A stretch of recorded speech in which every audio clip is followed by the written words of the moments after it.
जाद्यन्धकारापहा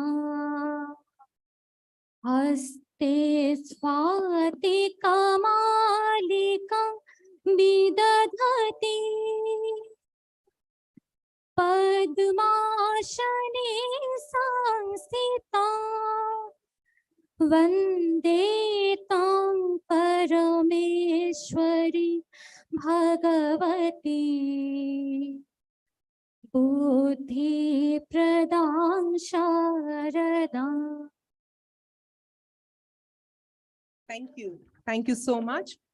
Ladies and gentlemen, we have among us Sri Ramnath Kovindji, the Honorable former President of India. He has served as the 14th President of India from 2017 to 2022. He is an eminent lawyer and a dedicated politician.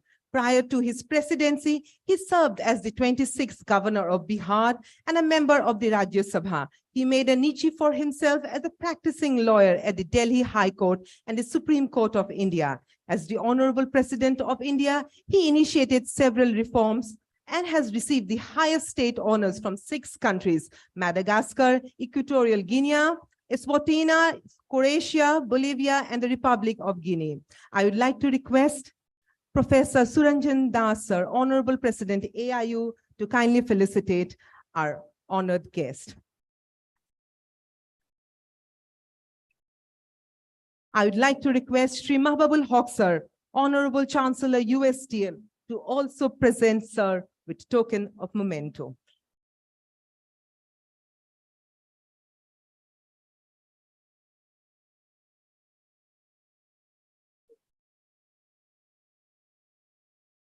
I would request Dr. Pankaj Mittal, ma'am, Honorable General Secretary AIU, to kindly felicitate Honorable Sir.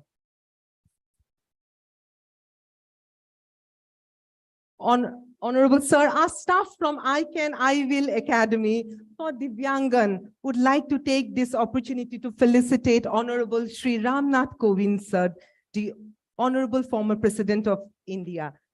Sir, these fellow staffs have tried to overcome all the disabilities and have been sustaining themselves by being, and we are proud that they are a part of the USTM family.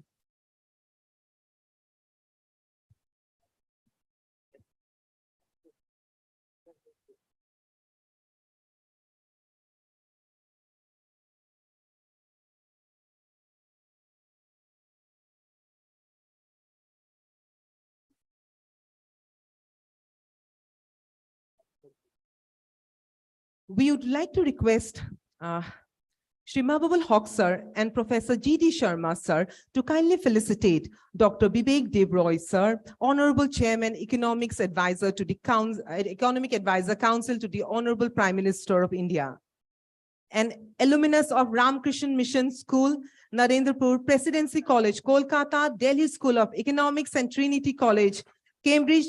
Dr. Debroy has made significant contributions to game theory, economic theory, income and social inequalities, poverty, law reforms, railway reforms, among the other. He has given new direction and inspiration to the Indian economy. We welcome you, sir. We would also request Sri Mahbubul Haq, sir, and Professor G.D. Sharma, sir, to kindly felicitate Sri Ronoj Pegu, sir, Honorable Minister of Education and Welfare of Plain Tribes and Backward Classes, Government of Assam. A medical doctor by profession, Sri Ronoj Pegu, sir, joined politics at a very young age and has become one of the most popular leaders in Assam. His enormous abilities has carved a niche for him in politics and enabled him to achieve important portfolios.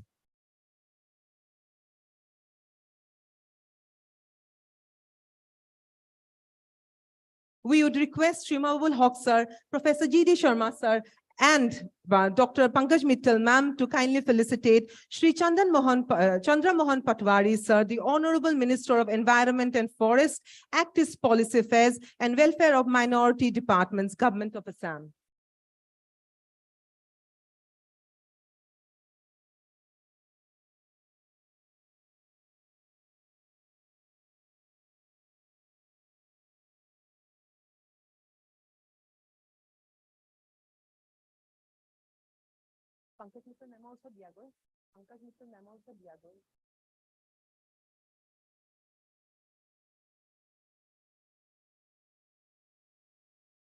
We would also like to request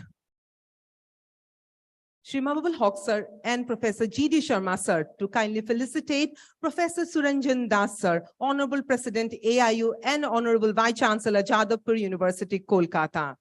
Professor Das sir is a distinguished fellow, Australia, Indian Institute, University of Melbourne, honorary professor at the Hull University, visiting professor of the British Academy, and a visiting scholar among the others at the Mason Day Science Lady Home.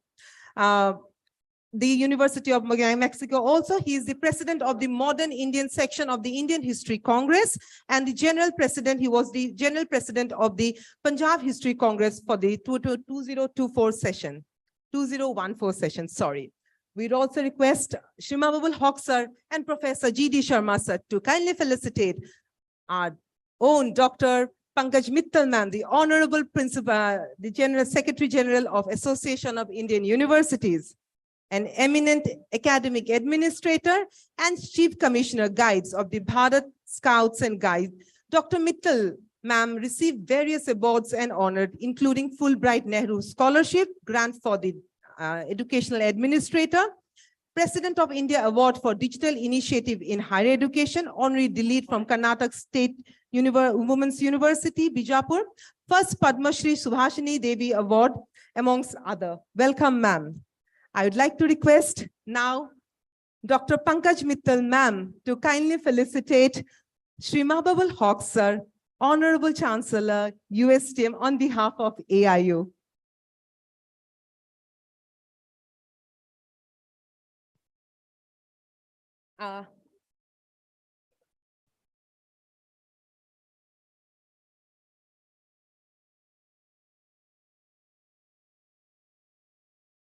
We would request Professor Suranjan Das sir, Honorable President AIU, to kindly felicitate Professor G.D. Sharma sir, the Honorable Vice Chancellor of University of Science and Technology, Meghalaya, on behalf of AIU.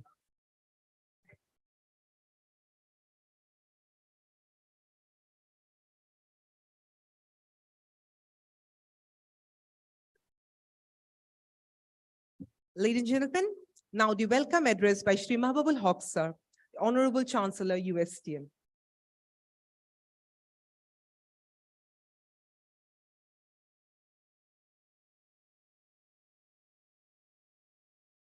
A very good morning to everyone.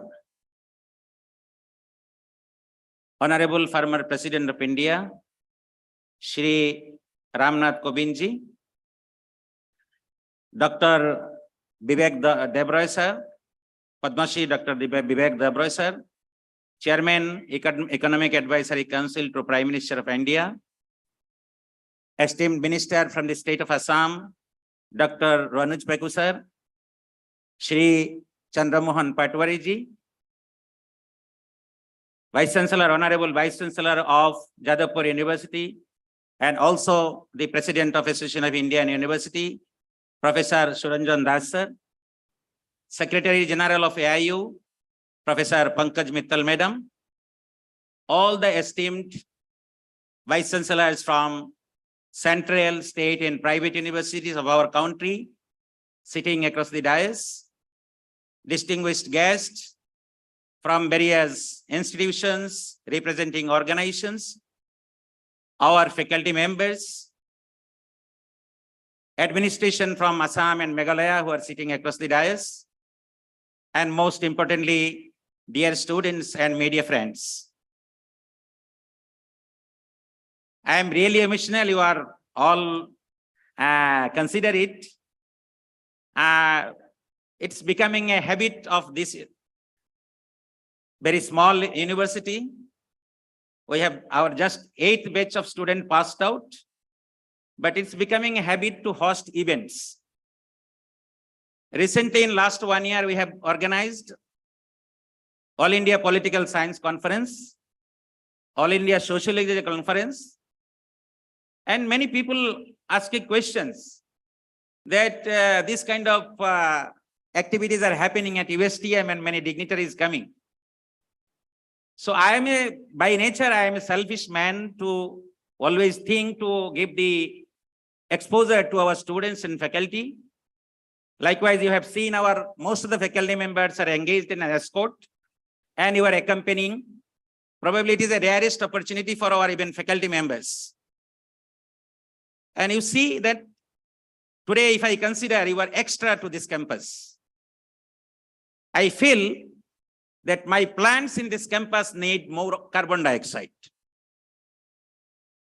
So you are all dignified people, vice chancellors. You are producing carbon dioxide for our plants.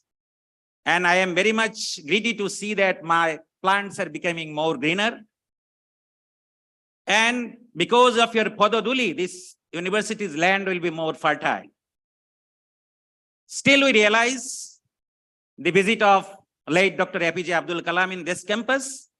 At that time, we had 400 students. We had only 4 blocks in this campus. Late Dr. Kalam has inaugurated our technology block. Just after one year, he died in Shillong, and we dedicated the same block as the Dr. APJ Abdul Kalam block.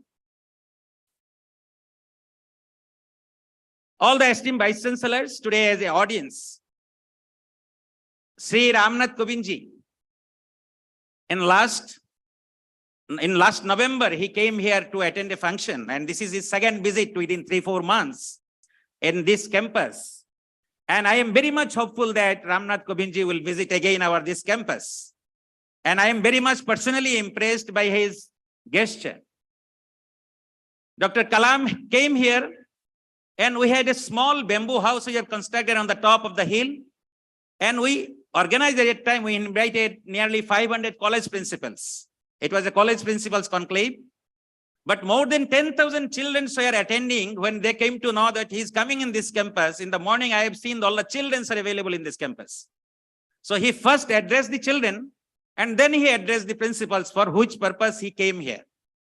That time he said that, Mr. Hawk, I will be coming to IIM Shillong as a visiting professor. Every year I will be addressing your children, don't invite and make a crowd. But next year when he came to Shillong, he died. Just I want to say that usually the visitors go to the temple for their own selfish motive to get the blessings and for their own benefit. But here it is totally reverse. We invite people of eminence, academicians like you, those who are operating all the higher educational institutions with a selfish mood. We want to fly, but with whom we will fly? We have a vision. To transform this vision, we need the company, we need the kind of guidance, we need the blessings people like you. And so always try to get the people of eminence here in this campus. And that's why I am very grateful to Association of Indian University. I think it's a challenge taken by the Association of AIU New Delhi to give this event to a university, small university, and again it in Meghalaya, not even in Assam. And I salute all the vice chancellors that immediately have accepted. And the most unique thing that more than 150 spouses of our honorable vice chancellors, they have participated in this event. And for them, we have given a separate escort so that they can visit all the temples, all the important places in Northeast, very less places. But just day before yesterday, Chief Secretary of Meghalaya surprisingly called me for a presentation. So in the interaction, he is telling that your university must be among 50.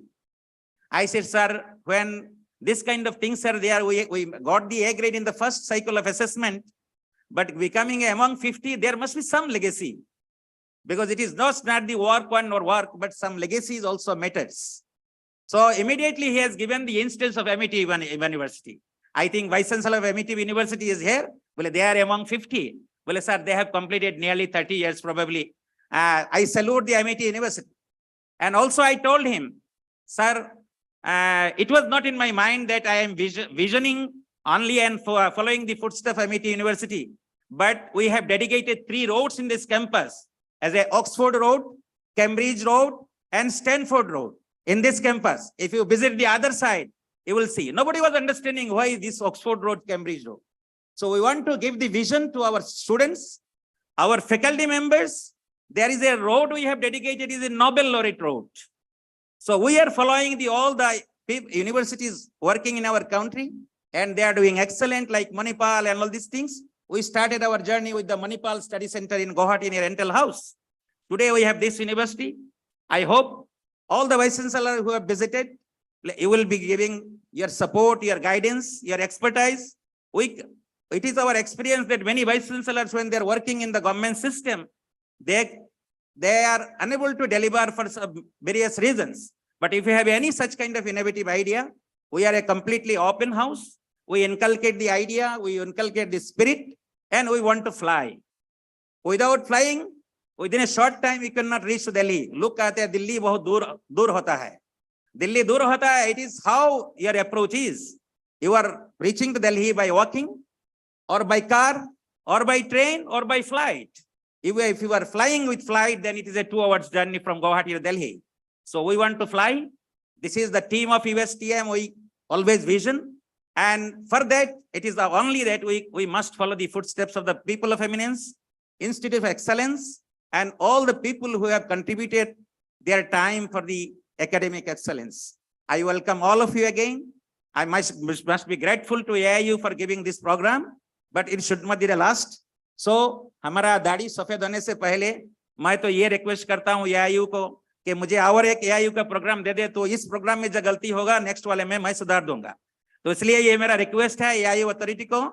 और I am also grateful to all the faculty members, all the students who have given the courage to me, our esteemed Vice Chancellor, Professor G.D. Sharma, who can spend 24/7. I am telling you, sir is 65 plus, but receiving all the calls from the VCs and giving the solution to them. So I am very grateful to my honorable VC sir, who is always evergreen. And मैंने यही कहा कि sir आपको कोई retirement नहीं है. You should not have any retirement. और जितने सारे वाइस चांसलर सर आप लोग रिटायरमेंट ले लेते हैं, USTM में base lots of chairs vacant. Please you come and join us and let us fly together. Thank you very much. Thank you, sir. I would now like to request Dr. Pankaj Mittal, ma'am, Honorable Secretary General, AIU, to kindly address the gathering, ma'am.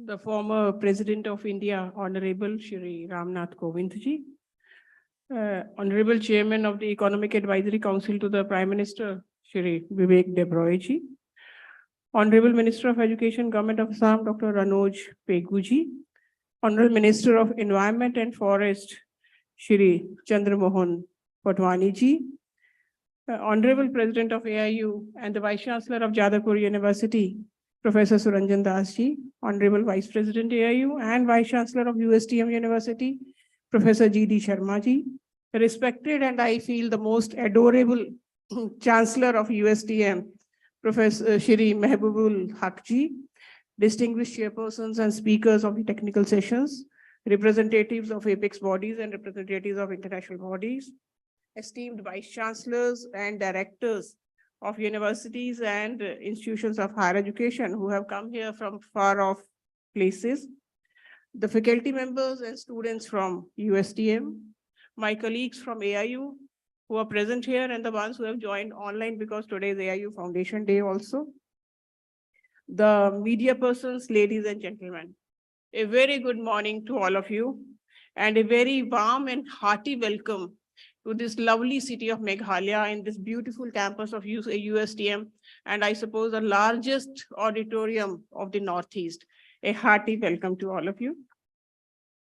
At the outset, let me take this opportunity to wish all of you a happy 98th Foundation Day of AIU. AIU was established in 1925. We have finished, in 2 years, we'll be celebrating the centenary, which again will be a grand celebration from us. So a happy Foundation Day to all of you. A very warm welcome to all of you to the 97th Annual Meet and National Conference of Vice Chancellors on the theme, Transformative Higher Education for Atmanirbhar Bharat. First of all, I'd like to thank the USTM Meghalaya for hosting this mega event and for making excellent and elaborate arrangements. We are especially grateful to the Chancellor of the University, Mr. Huck, for taking personal care of each and every person who is present here and for paying attention to even minutest details. And biggest thanks to all the students of USTM who gave us a very, very vibrant and grand welcome. I don't think we have received such a welcome anytime in our life. So a big thank you to all of you. We are grateful to Honorable Shri Ramnath Kovind ji, former President of India, for agreeing to be with us on today's program. He is very, very busy, but still he made it to our program. Thank you, sir. He, as you know, that he has served as the 14th President of India, 26th Governor of Bihar, and a member of Rajya Sabha. He succeeded in civil services examinations, but he gave it up and he said, I'll practice as an advocate, and he practiced in Supreme Court and High Court of India. One thing which we all acknowledge about you, sir, is your humbleness and down-to-earth approach in spite of occupying the highest chair of Indian democracy. Sir has even donated the ancestral home to his villagers in the village for community services. Thank you, sir. Thanks for coming here, and a very hearty welcome to the AIU conference. We are also grateful to Dr. Vivek Debroy ji for accepting our request to deliver the 4th AIU Foundation Day lecture. Dr. Vivek Debroy is an Indian economist serving as the Chairman Economic Advisory Council to the Prime Minister of India. He was a member of Niti Aayog and was awarded Padma Shri in 2015. He was also awarded Lifetime Achievement Award by US-India Business Summit, and he has made significant contributions to various fields, including game theory, economic theory, poverty, law reforms, railway reforms, and neurology, among others. And his writings in national dailies are widely read across the country and abroad. We welcome you, sir. We are thankful to Dr. Anoj Peguji, Honorable Minister of Education, Welfare of Plain Tribe and Backward Classes, Government of Assam, for being with us today.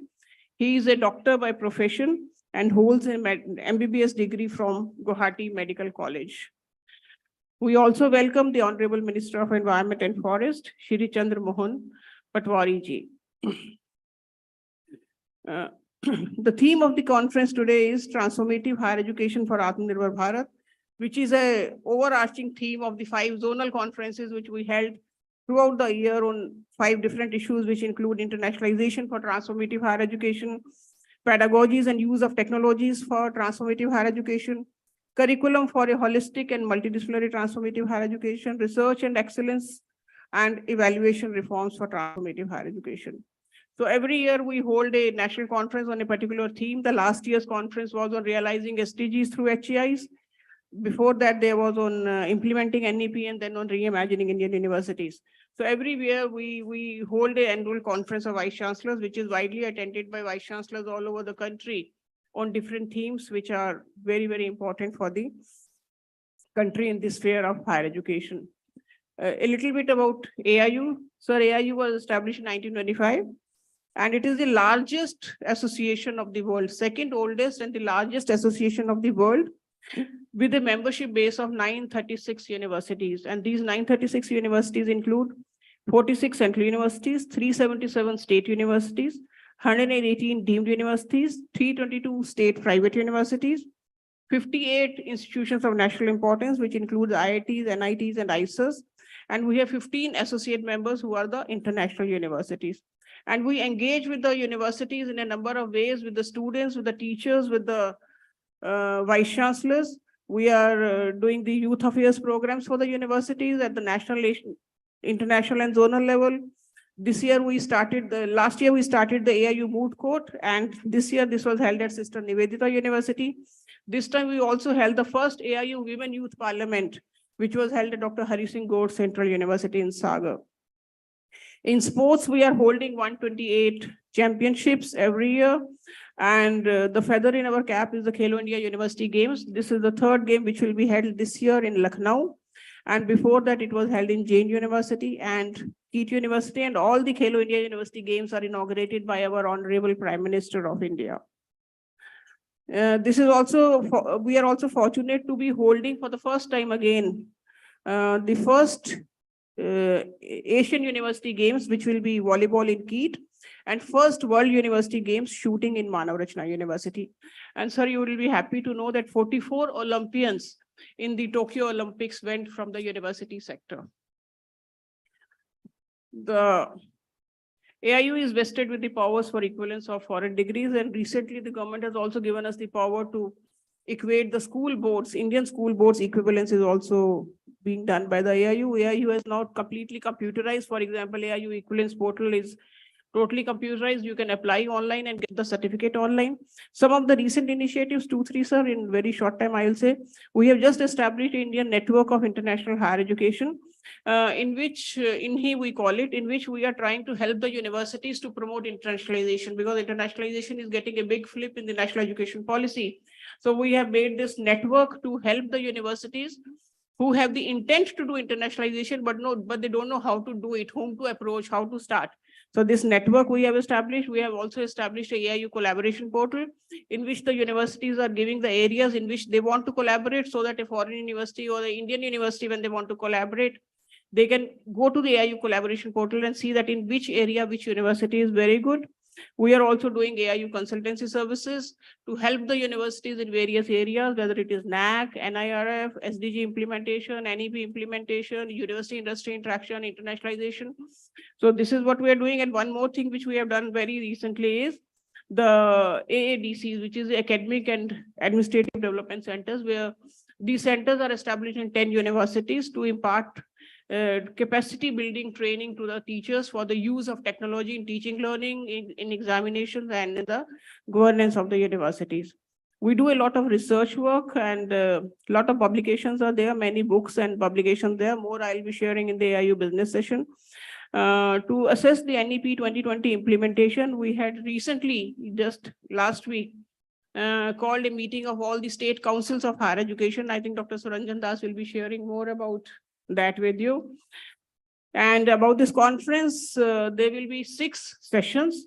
The first session will be on internationalization, modes of engagement. So our purpose is to sort of share with the Vice Chancellor that how the internationalization is to be done. So it is not theory, it is a practical.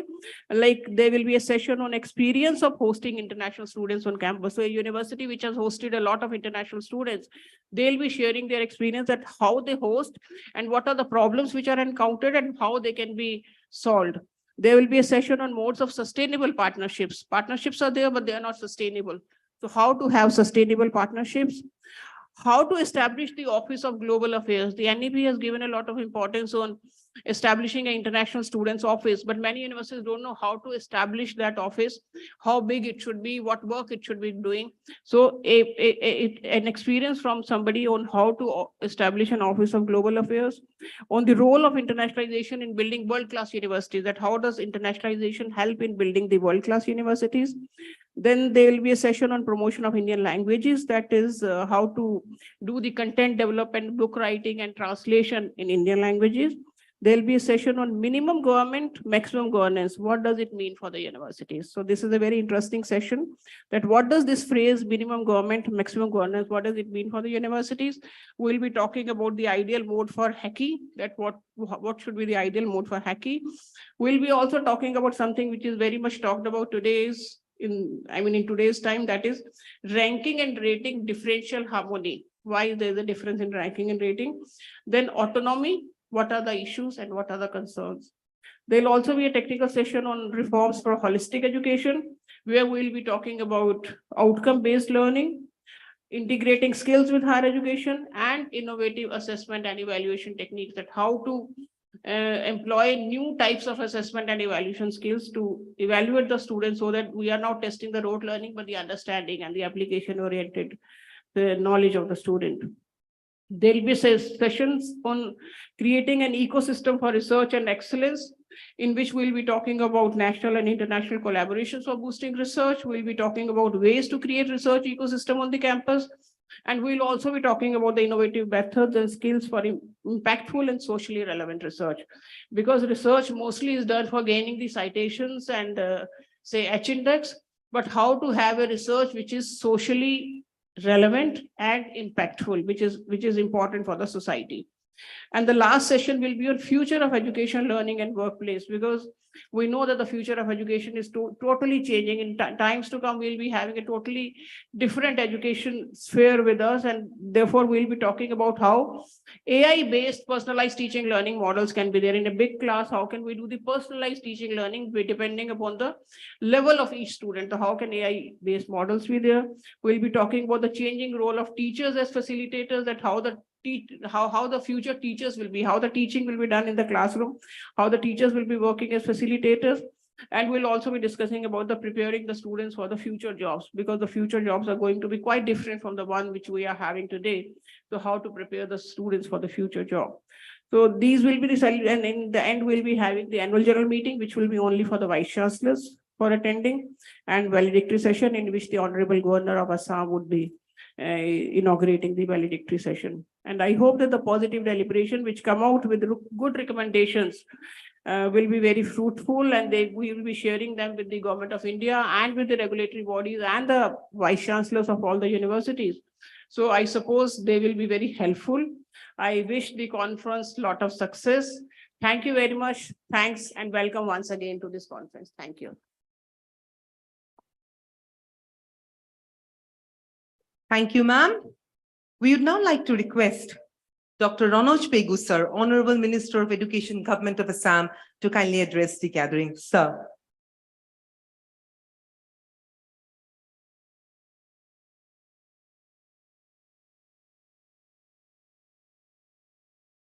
Namaskar and very good morning to all of you.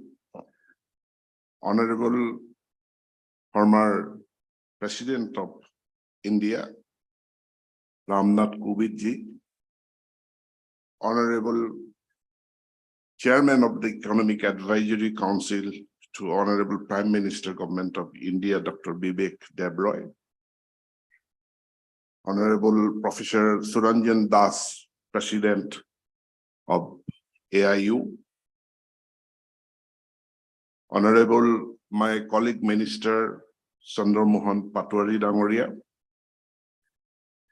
Honorable Secretary General of AIU, Dr. Mrs. Pankaj Mittal, Honorable Vice Chancellor of USTM, Professor G.D. Sharma, and as Pankaj Mittal has mentioned, the most honorable chancellor of this USTM University, Sri Mahbubul Haq Dangoria, and other dignitaries from different parts of the country, the honorable vice chancellors and other representatives of AIU, my dear faculties and teachers of USTM. First of all, I congratulate AIU for the 98th Foundation Day, and happy Foundation Day. And after 2 years, you'll be completing 100 years. I may not have the opportunity to be among you on that particular day. So in advance, I am wishing you good wishes for the 100th Foundation Day. And also I thank AIU for choosing to hold this event in USTM in my neighboring state, Meghalaya. And I congratulate USTM for being able to host a series of such national level events in this campus. I congratulate Mahbubul Haq, G.D. Sharma, and the entire family of USTM. The theme for this event is transformative higher education for Atmanirbhar Bharat. I'll speak only a few words on this Atmanirbhar Bharat. Many among us, we understand Atmanirbhar Bharat to the limitations of nation's ability of producing the vaccine, producing aircraft, self-sufficiency in food production, etc., etc. But Atmanirbhar Bharat, it should not be understood only to the limitations of our national goals. Rather, the Atmanirbhar Bharat, it should cascade down to the village level, to the individual level. COVID has given us this great concept or great mission of Atmanirbhar Bharat mission. Bharat is surging ahead as a nation. As a nation, it cannot become Atmanirbhar without Atmanirbhar states, without Atmanirbhar districts, without Atmanirbhar villages. We need an Atmanirbhar Assam, we need an Atmanirbhar Meghalaya, we need Atmanirbhar higher educational institutions, we need Atmanirbhar districts, we need Atmanirbhar villages. And what would be the role of higher education institutions, or say our universities and colleges, to make Bharat Atmanirbhar, make our state Atmanirbhar, make our districts Atmanirbhar? The biggest challenge that we are facing today is to solve the unemployment problem. What the contribution of our higher education institutions in solving this unemployment problem? To become Atmanirbhar, we require a huge movement, Jan Andolan, on entrepreneurship. We need a massive movement in the MSME sector. What would be the contribution of our higher education institutions for fueling this Atmanirbhar Andolan, fueling this movement of entrepreneurship, fueling this MSME Jana Andolan? The higher education, I hope the AIU in this technical sessions or the future discourse, you will definitely work on these things to make India self-reliant. We are now talking about removing under the NEP, we are now talking about the removing the silos of art, science, commerce, etc. streams. Okay, that will be done through multidisciplinarity, interdisciplinary courses. But what about the silos of our departments? What is the solution to the thought process of departmentalism, limited knowledge system of department? What are the issues of the silos of individual knowledge systems? We all understand our students will be immensely benefited from this multidisciplinarity, from this interdisciplinary courses. But what about the multidisciplinarity of our faculties? The students, and institutions take good care of the best students. And anyone takes good care of the best students. But what about the students who stagger behind? And if that kind of group of students come to the teachers, sir, we could not, despite our best efforts, we could not get good grades, good marks. And we have failed to do well in the civil service or even the grade 3, grade 2 job competitions, examinations. What suggestions of being a teacher you can give us for our self-employment? So every department, faculties, they will not have answer. They will say it is, you can consult your MLAs, you can consult others who have the expertise on self-employment. Now, in such situations, sometimes I think the country's IAS officers, IPS officers, they come from different background, different academic background, engineering, humanities, medical background. But once they become IAS officer, they are given to deal with different subjects, different departments. A student from who has a background of engineering, he becomes an IAS officer, and thereafter he looks after agriculture department. And he does that successfully. But in the higher educational institutions, we remain very restricted, limited to our own subject, own department, and fail to give guidance to our students in terms of their self-employment, in terms of entrepreneurship, in terms of their career. And we refer them to experts who have the entrepreneurship subject. I think all our faculties, they have the capacity to learn, to acquire knowledge about entrepreneurship, knowledge about career, knowledge about employability.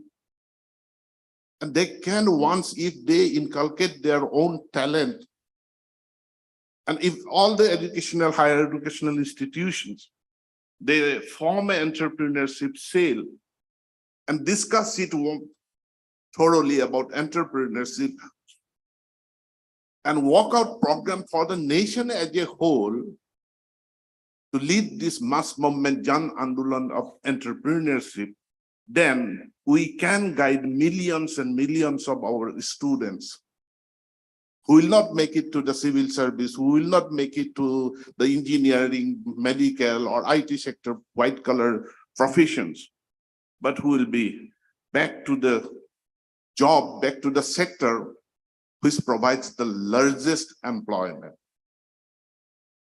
Now, once there was a kind of thinking that agriculture is for the people, the marginalized section of the people, for them, it is the duty to produce food. So if you depend on the most uneducated, the marginalized section of the society for production of food, this country cannot become one of the best in the world. The agriculture sector, it needs to be equally glorified. We need more and more educated entrepreneurs in the agriculture and allied sectors. Government of Assam, we have instituted a civilian award from last year. And this civilian award, we are not giving to academicians. This civilian award, we are not giving to literature, to poets and writers.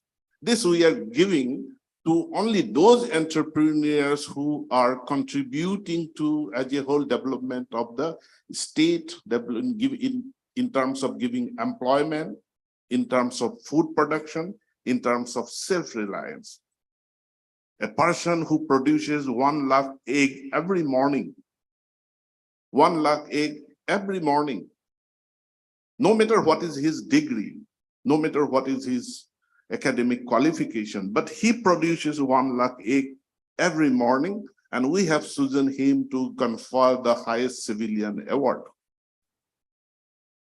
Someone who is doing better in agriculture, advanced agriculture. Someone is doing very excellent work in fish production.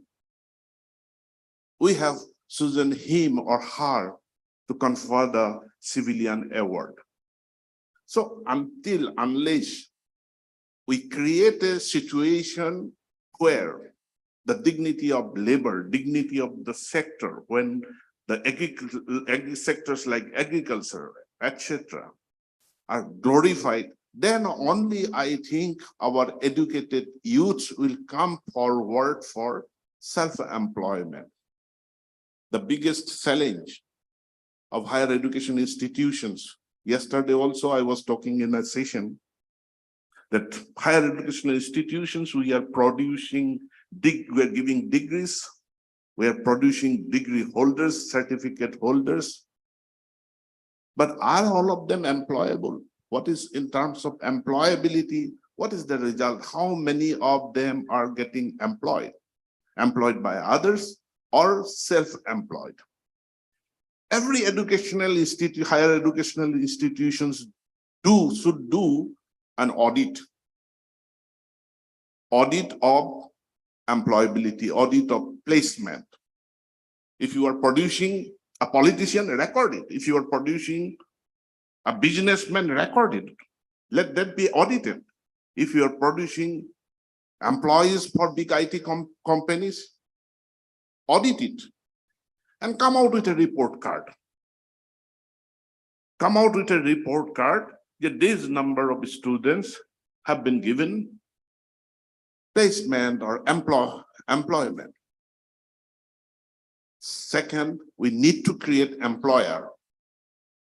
And to create employer, we need to produce entrepreneur. Without entrepreneur, there will be no employer. And if there is no employer in the private sector, that we cannot address the unemployment problem. I think these kind of challenges, we at this transformational stage, our higher educational institutions must address. You will deliberate on these things, and for a resurgent, vibrant India, for nation, for an Atmanirbhar Bharat, we all will work. We need solutions. We need ways. We need new paths to become Atmanirbhar Bharat, not at the top alone, but at the bottom as well. Every village must be self-reliant. And how a village can be self-reliant, we need answer from the universities. Every person going to the higher educational institutions must come out with a hope of employment, not by others, even by self-employment. And his productive forces should truly be utilized for good of the country.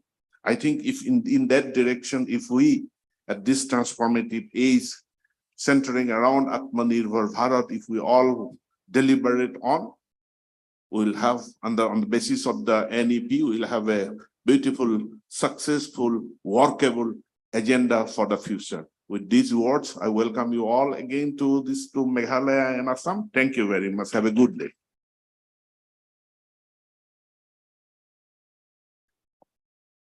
Thank you, sir. We would now like to request Dr. Bibek Devroy, sir, Honorable Chairman, Economic Advisory Council, to the Honorable Prime Minister, Government of India, to present the Foundation Day lecture. Sir.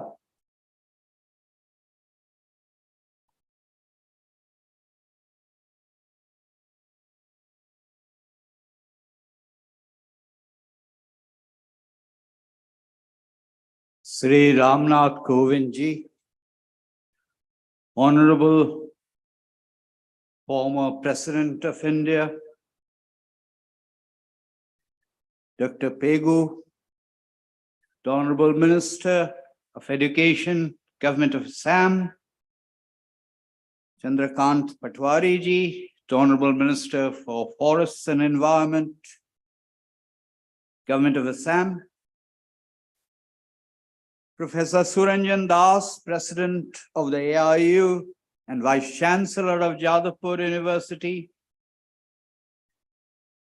Dr. Pankaj Mittal, Secretary General of AIU, Professor G.D. Sharma, the Vice Chancellor of USTM Meghalaya, Vice Chancellors, other invitees and students, good morning and namaste. Let me begin by thanking my dear friend Suranjan Das. I will call him Suranjan from now on because he's almost like my classmate. And Dr. Mittal of AIU for having invited me here to deliver this Foundation Day address. I hadn't realized AIU has completed 98 years. It almost sounds like Donald Bradman's test average. Some of you may know, a few of you may know, that I was born in this part of the country and spent the formative years in this part of the country in Shillong, which was then part of undivided Assam. So I have a certain fondness and a certain weakness for the Northeast. I and my family left many, many years ago, but every once in a while I do visit Assam and I do visit Meghalaya. And every time we pass Barni Hart, every time the road begins to curve upwards to the hills through Ribhoi district, it seems to me that I'm going home in some sense.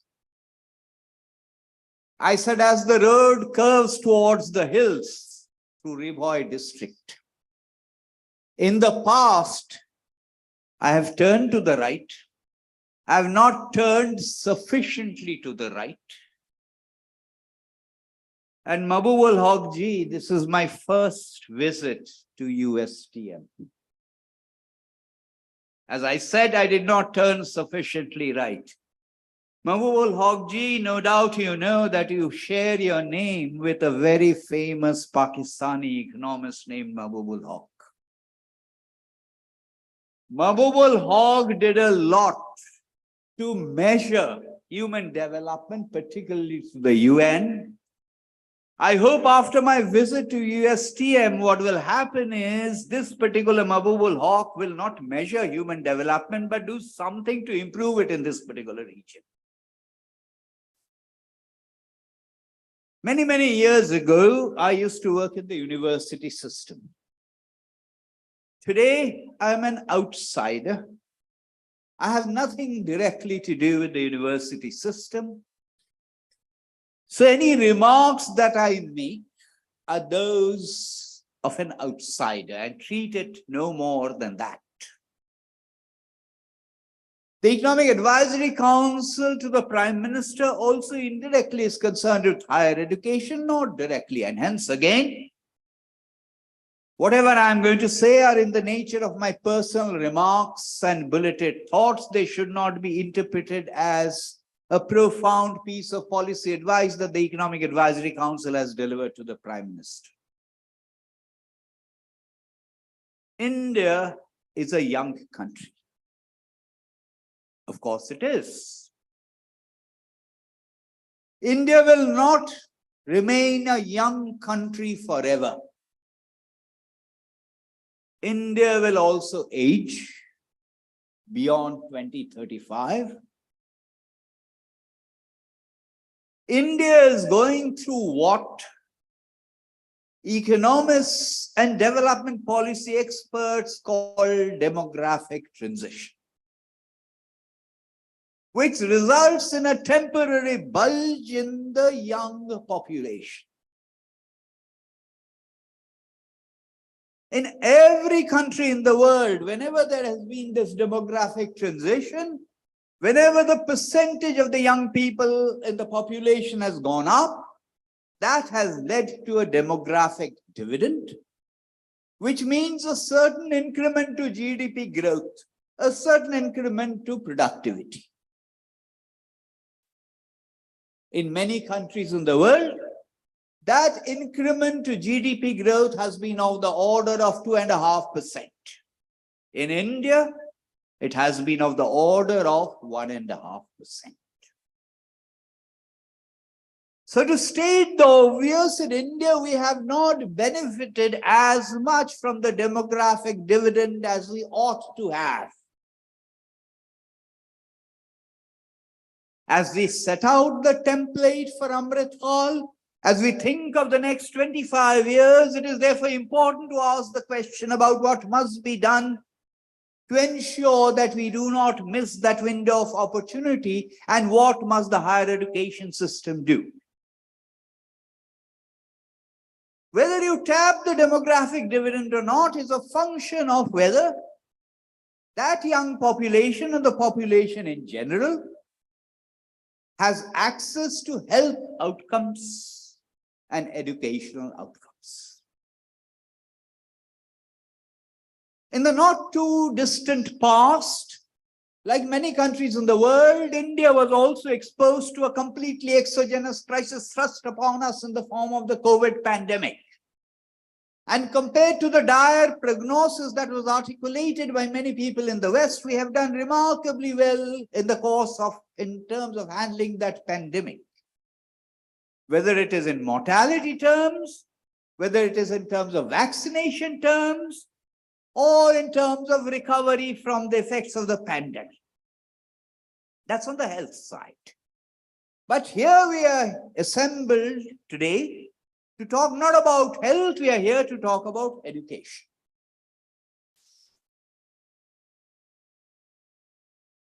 Dr. Pegu mentioned the question of silos. There are silos in education also, silos that we have historically created in the past. There is the preschool part of it, there is the school part of it, there is the vocational part of it, and there is the higher education part. Education cannot be a silo, either from the point of view of policy or from the point of view of regulator or from the point of view of development.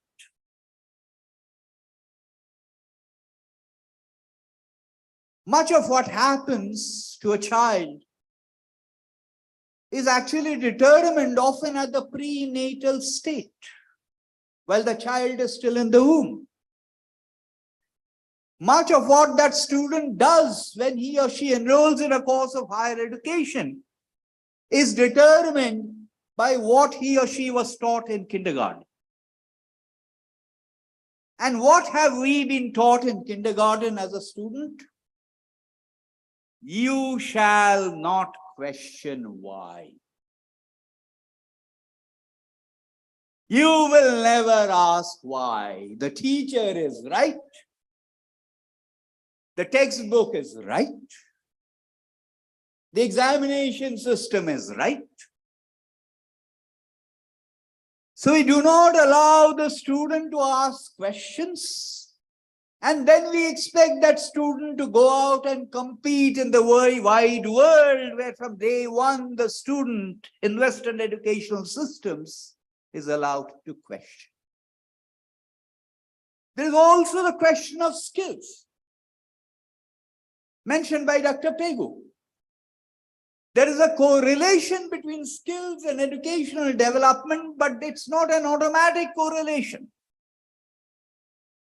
So yes, indeed, we should ask ourselves, is the educational system delivering skills? And when I say delivering skills, each one of us individually possesses some skill or the other. That's not what we are talking about.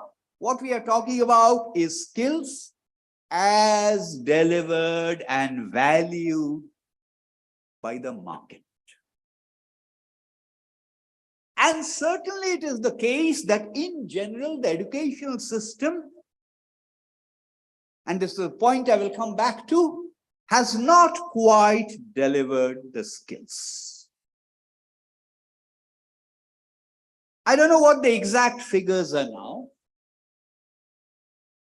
The figures I read from the All India Survey on Higher Education are somewhat old. I presume the figures will have been updated. In terms of higher education, we have a very heterogeneous basket. Part of the reason being the way the higher education system evolved in India. So we have affiliating universities, we have non-affiliating universities, we have colleges of different kinds. And we have roughly, Dr. Mittal will promptly correct me if I'm wrong, we have roughly about 1,100 universities, roughly about 45,000 colleges, and roughly about 12,000 other institutions. 20% of those colleges have an enrollment less than 100.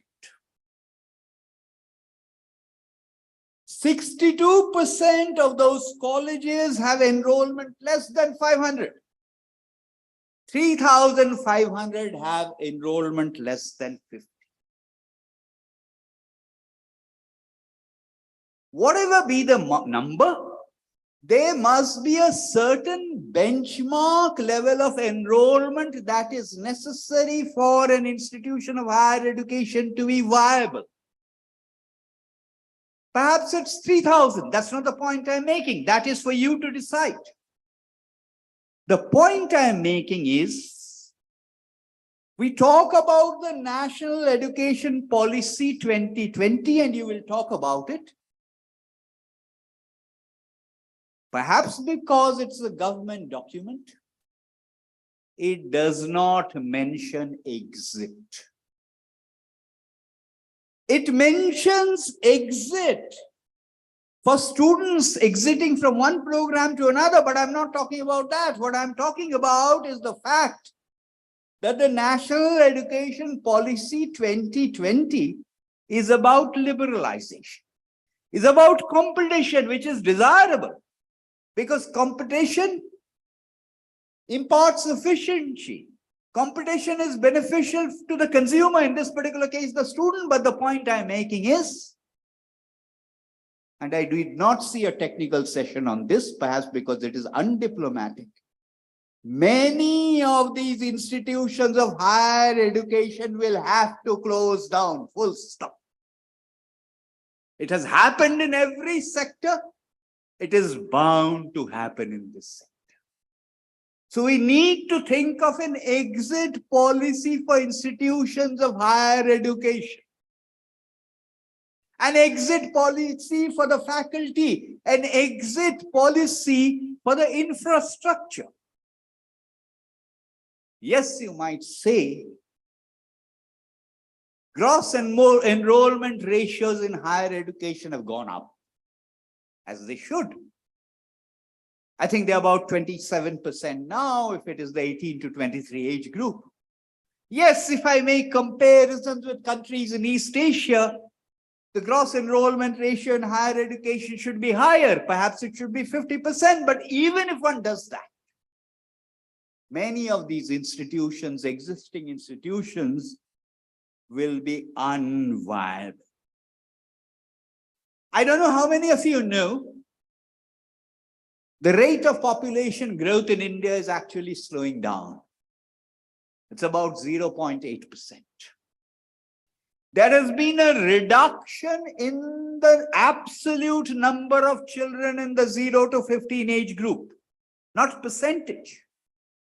The absolute number of children in the 0 to 15 age group has come down, which means we planned for an increasing population.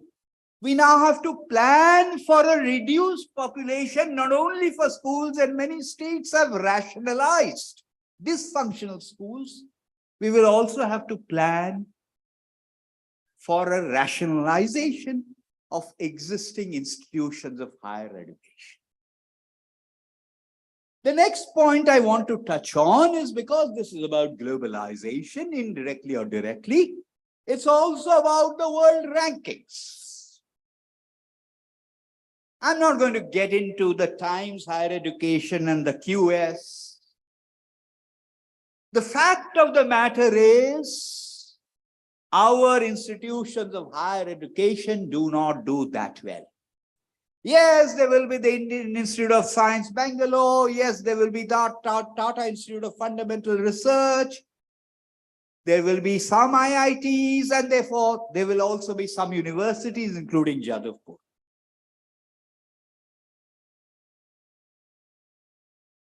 The question I'm posing before you is a question of deliberately targeting the rankings.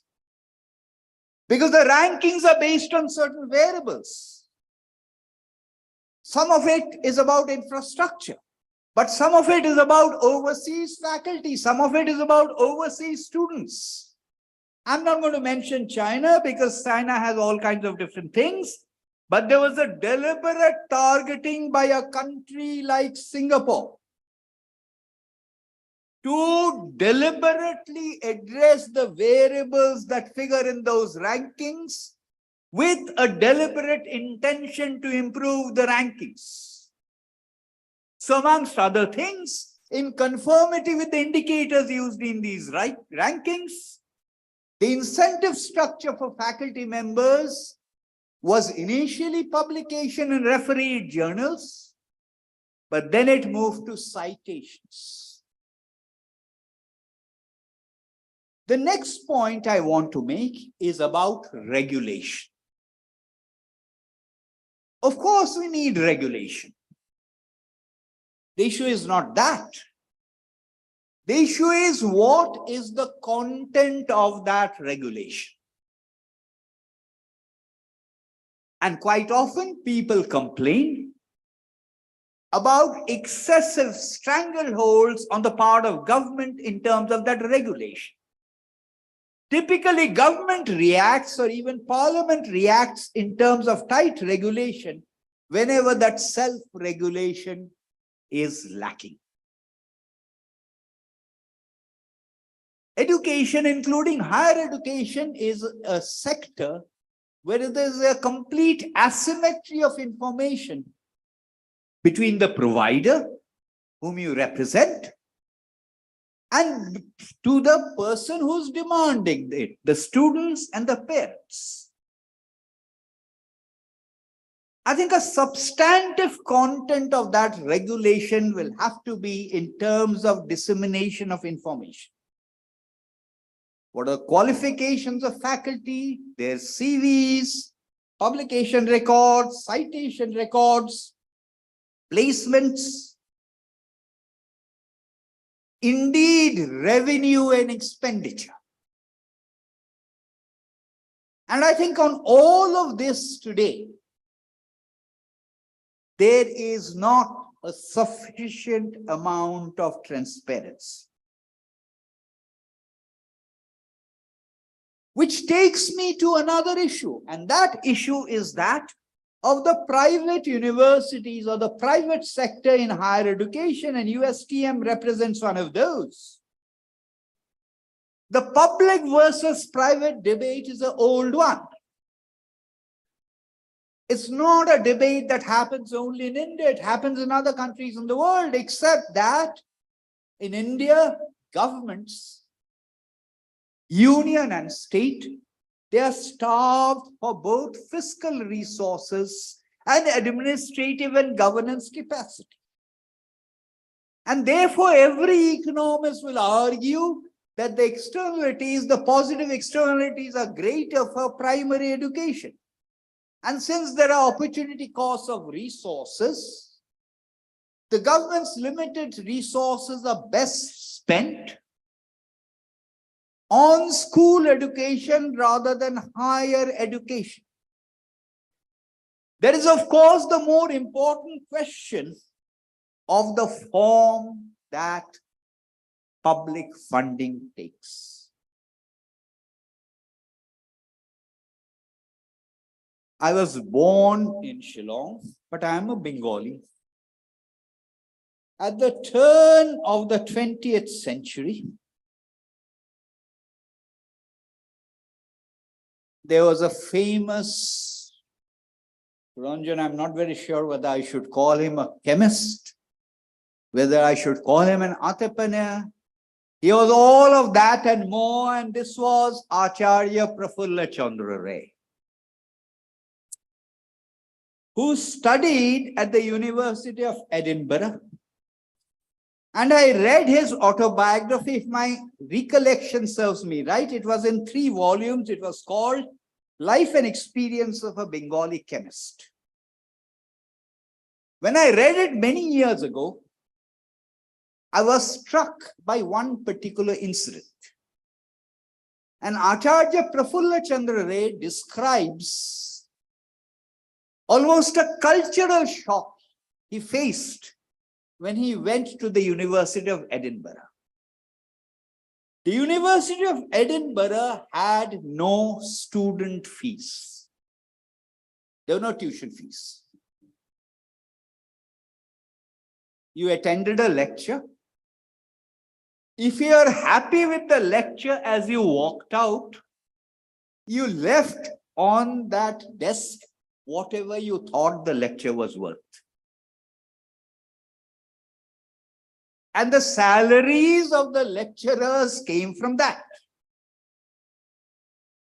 The reason it has a bearing on the earlier point is I talked about the form that public funding takes. There is public funding that can be to the institution, and there is public funding that can go to the student in the form of scholarships. There is a difference between funding a student who deserves it, perhaps through something targeted like SECC, and a difference between funding infrastructure or revenue expenditure for public institutions.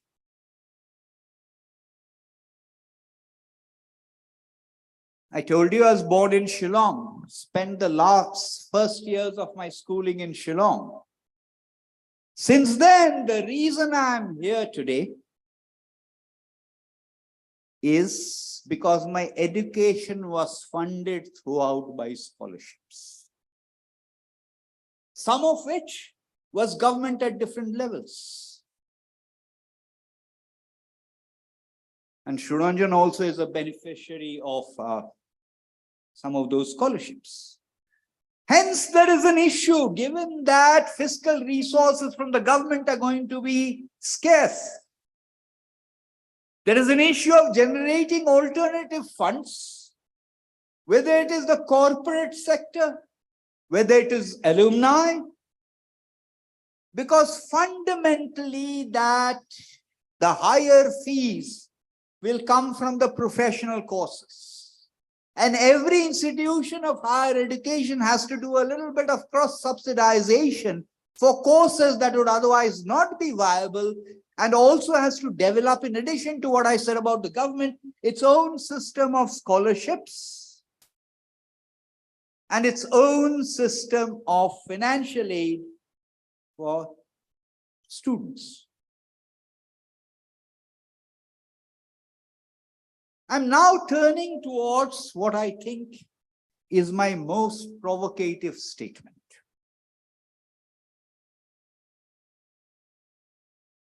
Some of you may not know. Well, the reason I've been calling him Suranjan is that we were classmates with different subjects in the same college. In its heyday, one of the best places for undergraduate education, not only in India, but in anywhere in the world, and that is Presidency College, Kolkata.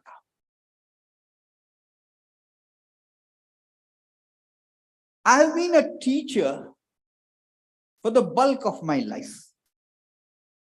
And as a student in Presidency College, and Dr. Suranjan Das will also testify to that, we've had the best of teachers. What does the teacher do? Our great teachers in Presidency College in those days, this was much before UGC at that time, tightened up the requirements. You need to have an MPhil, you need to have a PhD. You need to have publications. Those teachers were simply great teachers, full stop. They may not have a great research record, but they were simply great teachers. They were teachers who were great because teaching is essentially interactive. In our Guru Shishya Parampara, it was Guru with one Shishya. Maybe that is an extreme. As statisticians, we talk about normal curves or bell curves, or we talk about Pareto curves. For every teacher, there is the question, am I teaching to the top 20% or the top 5%? Or am I teaching to everyone else? And the answer is a little bit of both. For a while, I happened to teach in the National University of Singapore. And I always had a problem. The National University of Singapore would tell me, where is the PPT? I would say, what PPT? Why do you want a PPT? A PPT constrains me. It doesn't allow me to make the teaching interactive. If you're going to have the PPT, you don't need me. Just circulate the PPT. And this is the provocative point I'm making, that if I'm not Just as there is a distribution of students in terms of the bell curve or the Pareto curve, I'm sorry to say there is a distribution of teachers also. Rare is the teacher, we had some of those in Presidency College, rare is the teacher who belongs to the top 5% or the 10%. And if you are the rest, I think we need to recognize, and Dr. Mittal, you don't have a session on that because you are ducking, I think, unavoidable questions. I don't know whether you have a session on that or not, which is the conventional teachers will simply become redundant. If I'm going to do the AI, artificial intelligence will take over.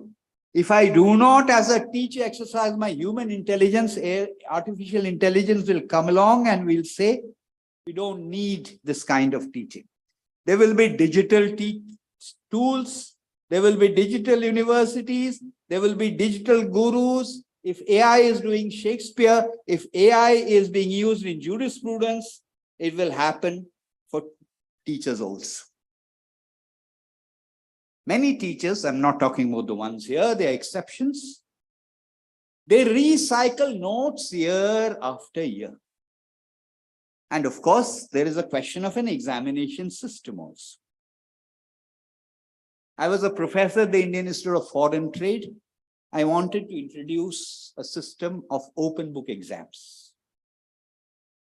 Open book exams, as every teacher will testify, taxes not only students, it taxes teachers also.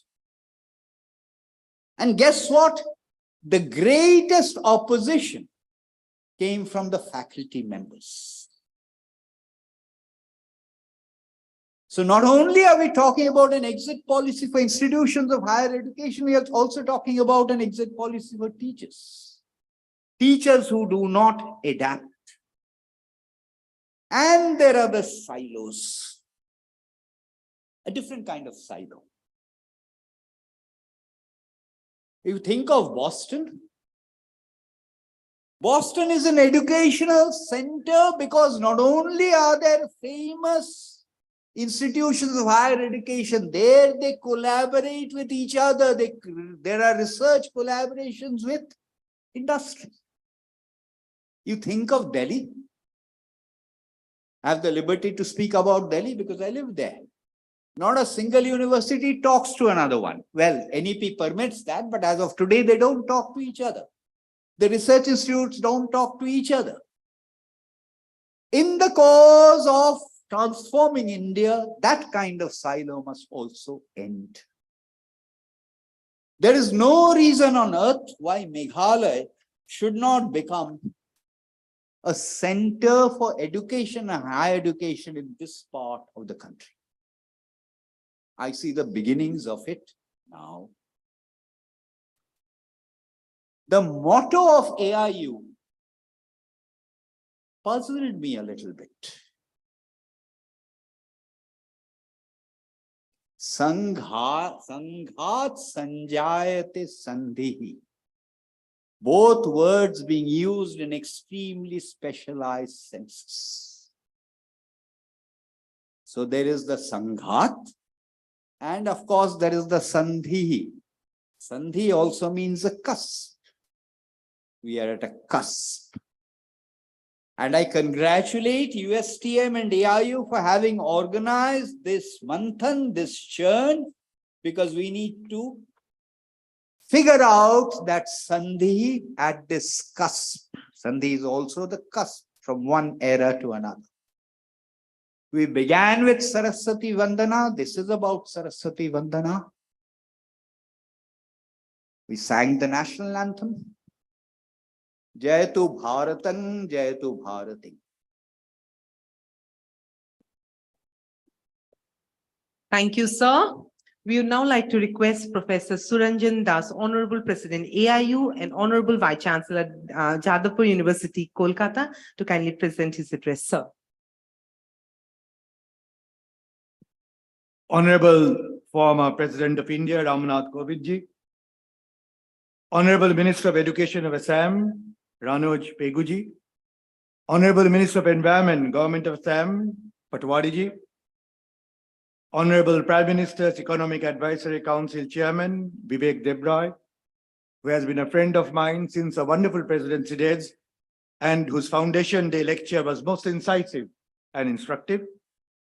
The Honorable Chancellor of the University of Science and Technology, Mahbul Haqji, Honorable Vice Chancellor of USTM and the Vice President of AIU, G.D. Sharmaji, esteemed Dr. Pankaj Mittal and my other colleagues from AIU, my distinguished Vice Chancellor colleagues, which fortunately include my immediate predecessor and other past presidents of AIU, and of course, my very dear students of USTM. I am sure the House will agree that the choice of the theme Transformative Indian Higher Education for Atmanirbhar Bharat for this year's annual meet has been apt, because the NEP 2020 has provided a paradigmatic shift to our higher education system, both in terms of structure and teaching learning process. I shan't dwell on the structural transformation that our higher education system is about to experience, except to underline the importance of retaining the federal spirit and the socio-cultural pluralism of our body polity, while the higher education system undergoes a systemic transmutation. Instead, I will take a couple of minutes within the prescribed time limit that I have to highlight some of the crucial challenges that our higher education system is poised to face in the coming days in terms of teaching learning process. First, in pedagogical terms, we need to cope with a shift from what I call informative curriculum to formative and transformative curriculum, and linking of the courses to hands-on experience, entrepreneurship, multiple entry-exit options, the academic bank of credit, transfer of credits, flipped classroom learnings, industry linkage, and increasing reliance on education technology. In fact, we are perhaps faced with the challenge of the gradual eclipse of the physical infrastructure-based universities. Instead, we are likely to end up with interdisciplinary teams, not necessarily in the same physical location, but linked via virtual mode. The challenge now is to transform our higher education institutions from seats of learning to from seats of teaching to seats of learning, where a student would no longer be forced to sit on a bench, waiting for the slow trickle of knowledge being delivered through blackboard, and while her or his mind races in other directions. In this student-centric model of pedagogy, we have to develop a teaching learning process, remembering what Sri Aurobindo Ghosh had remarked, and I quote, "Every teacher should bear in mind that nothing can be taught, but everything can be learned," unquote, a point that Vivek talked about our illustrious teachers in Presidency College. Secondly, fundamental reforms in examination system are called for.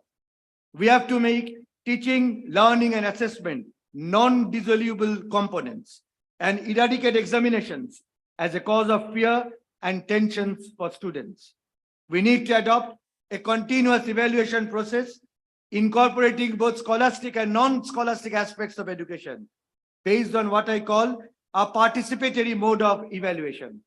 The NEP has thus called for learning outcome-based education and assessment, which underlines the significance of curating a clear picture of what is important for students to be able to do and organize the curriculum and assessment to make sure that learning ultimately happens. The other point of concern is the growing technological interventions in education and its impact on assessment. I particularly have in mind the disruptive impact of ChatGPT, which some experts may believe is basically high-tech plagiarism and a way of avoiding learning. But as Vivek reminded us, this technology has come to stay. And the question is, how do we meet this challenge? Vivek, you will be happy to know that the AIU has already constituted a working group to assess the importance of AI on the teaching learning process in the country, and we are already working on it. Thirdly, as the Indian higher education system gets into a transformative mode, it is imperative to think in terms of a new research agenda. Undoubtedly, compared to countries which won independence almost at the same time that we did, India's attainments in the realm of research has been extremely commendable. Yet it is doubtful if the fruits of our scientific discoveries are reaching the broader sections of the society. That is why, despite tremendous development of pharmaceutical research and industry, India still has a large number of children without basic vaccines. That is why, despite phenomenal rise of agricultural productivity, many in our country remain hungry. Again, although we have made significant breakthroughs in biotechnological researches, a recent study shows only 10% of the fruits of these researches directly reach the ordinary farmers. So, there is in India a fundamental gap between the knowledge produced through research breakthroughs and distribution of that knowledge, or what is called distributive justice, a point that the Honorable Minister of Education of Assam mentioned. To break this dichotomy, we need to ensure a constructive interaction between science and society. There has to be collaborative exercises between science and research institutes and universities. There has to be a greater industry-university partnership so that inventions become innovations. I'd also like to highlight a relatively new research agenda, and this is related to the growing concern with the decolonizing of the knowledge system. Colonialism in India did not merely imply economic and political domination, but it was accompanied by Western cultural hegemony, which resulted in a stultification of the indigenous knowledge system. The unfolding of this indigenous cultural and knowledge systems involves, as I see it, the making of space of non-dominant political philosophies and knowledge systems. It entails identifying colonial systems, structures, and relationships, and working to challenge those systems. Let me give some quick examples. I draw your attention to the criticism of caste and gender practices in India. But much of this criticism comes from an external point of view. That is to say, from some notion of individual freedom or individual liberalism as it prevails in the West. The difficulty is that such external critics can always be interpreted as a continuation of the dictum of white man's burden or the civilizing mission of the colonial regime. On the other hand, what is now required is reconstructing the internal critique of caste that had been voiced not within the paradigm of colonial situation, but which had been internal to the Indian society itself, which had been submerged by the colonial discourse. There's a whole history of resistance and protests against caste discrimination in Indian history, or gender discrimination in Indian history, which we need to recreate. We need to have courses deciphering the hybridity and multiple layers of colonialism and discovering the marginalized knowledge system, historical events, and individuals so far left out of mainstream academia. Again, take the indigenous medical system, which had been subsumed by the introduction of Western medicine, which, as recent scholars show, helped to colonize the Indian body and hence strengthen the colonial regime. But the legacy of indigenous medical world, whether it be Unani or Ayurvedic, has to be recovered. In our decolonization of the research agenda, the other crucial aspect is to foster the cultivation of knowledge through vernacular and indigenous language by actively promoting bilingualism. Our father of the nation, Mahatma Gandhi, underlined the importance of the pursuit of knowledge through vernacular mode, remarking, and I quote, "Our language is a reflection of ourselves.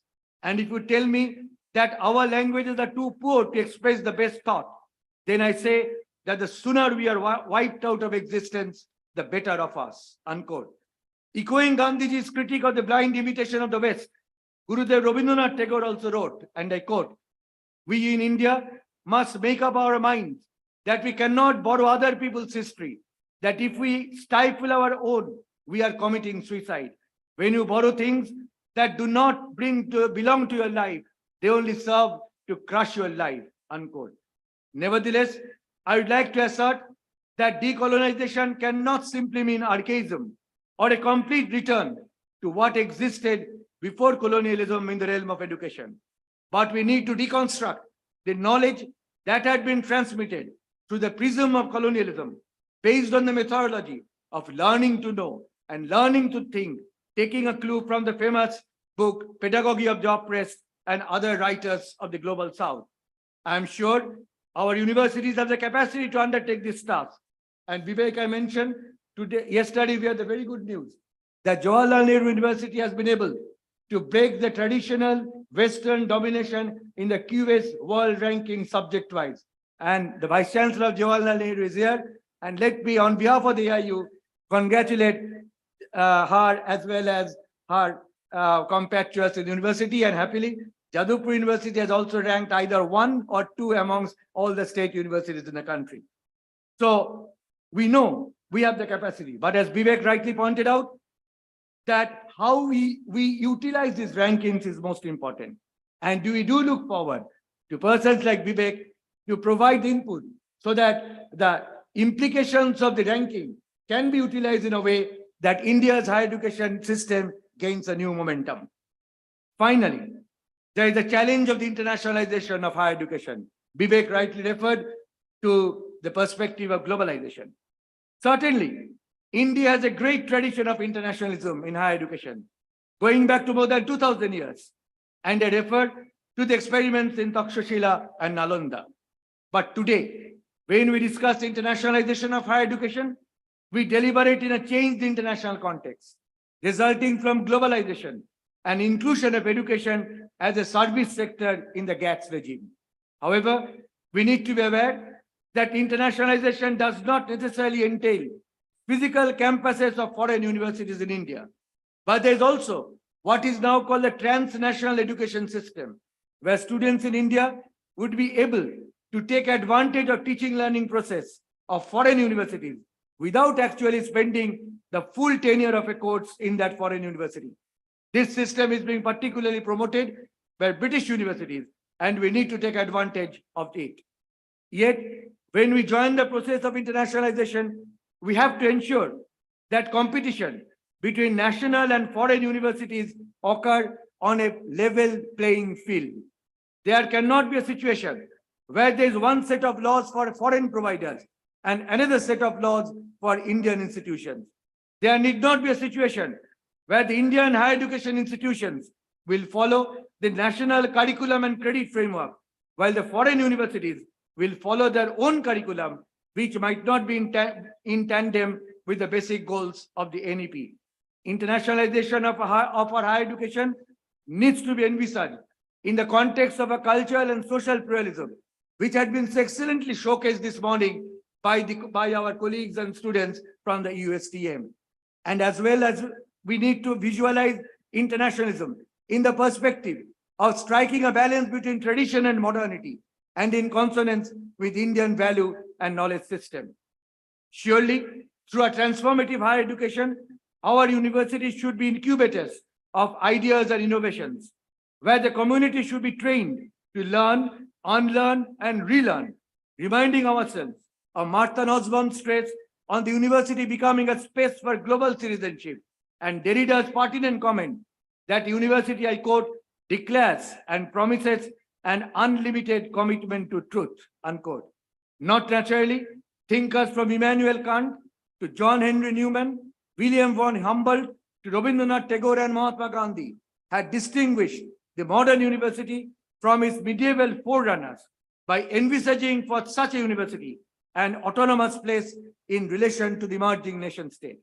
For a country like India, which bears a legacy of pluralism, multiculturalism, and an assimilative civilization, a modern university needs to particularly nurture the spirit of cohesion, remembering Tagore's ideal of education as being mediated by empathy, compassion, and training in critical inquiry. Recalling how Mahatma Gandhi had visualized education, seeking, I quote, a proper and harmonious combination of body, heart, and soul, unquote.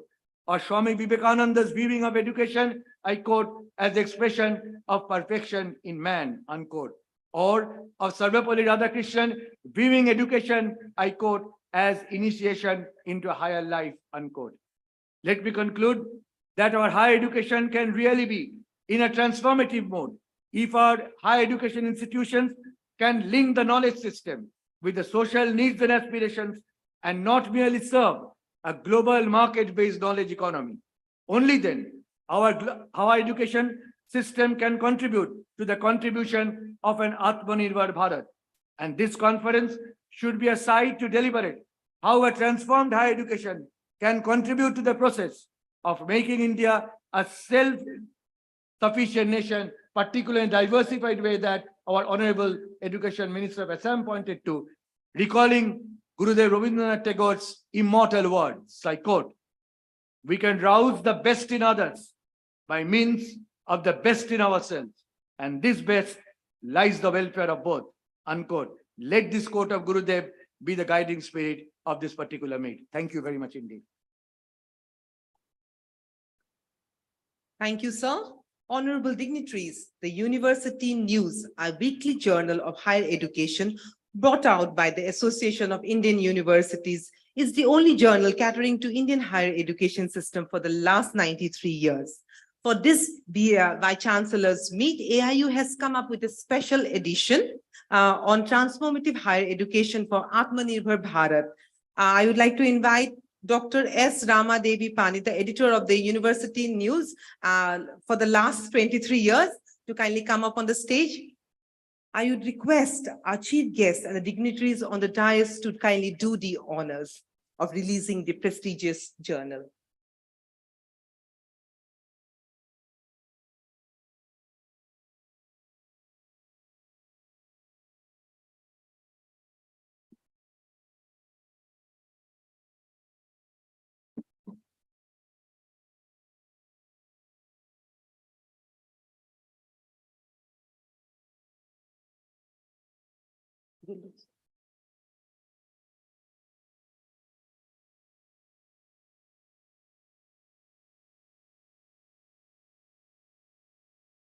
On the basis of the recommendations of the experts during the 96th annual meet and national conference of Vice-Chancellors of AIU, AIU along with Shulini University has come up with a roadmap for higher educational institutions of India and the government to realize this SDG 2030 agenda. I would like to invite Professor Atul Khoshla, Honorable Vice-Chancellor, Shulini University, to the dais to join the release of the prestigious journal. I would like to request our Honorable Chief Guest and the dignitaries on the dais to kindly do the honors.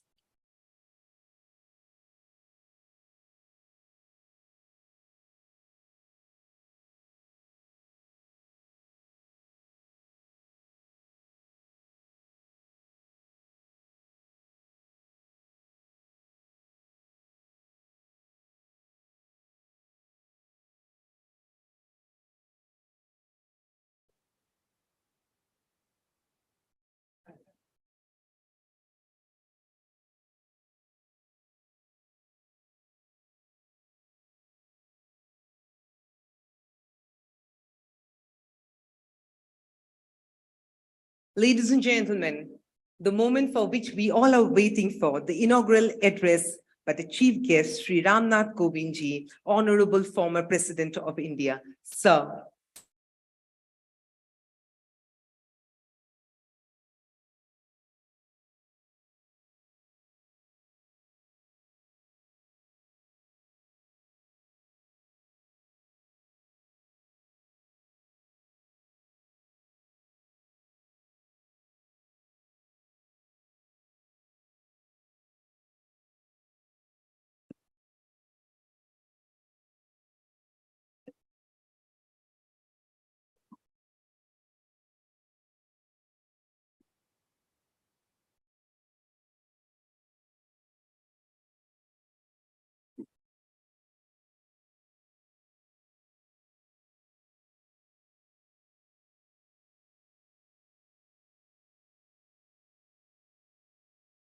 Minister of Education, Government of Assam, Dr. Ranoj Peguji, Minister for Environment, Sri C.M. Patwari-ji, President of Indian Universities and Vice-Chancellor, Jadavpur University, Kolkata, Professor Suranjan Das-ji, Chairman, Economic Advisory Council to Honorable Prime Minister, Government of India, Dr. Vivek Deborah-ji, Secretary General, AIU, Dr. Mrs. Pankaj Mittal-ji, Chancellor USTM Sri Mehbul Haq Ji, Vice Chancellor University of Science and Technology Meghalaya, Professor G.D. Sharma Ji, distinguished guests, ladies and gentlemen, good morning to everybody. I am happy to be here in this annual meet and national conference of Vice Chancellors organized by Association of Indian Universities. This is a gathering of distinguished people who steer the higher education agenda of the country in today's global perspectives. I appreciate the Association of Indian Universities, or AIU as it is known, and University of Science and Technology Meghalaya for organizing this important event. I have been told that AIU has more than 900 member universities, including some universities from abroad too. It is interesting to note that when AIU was formed in the year 1925, even the Delhi University was only 2 years old.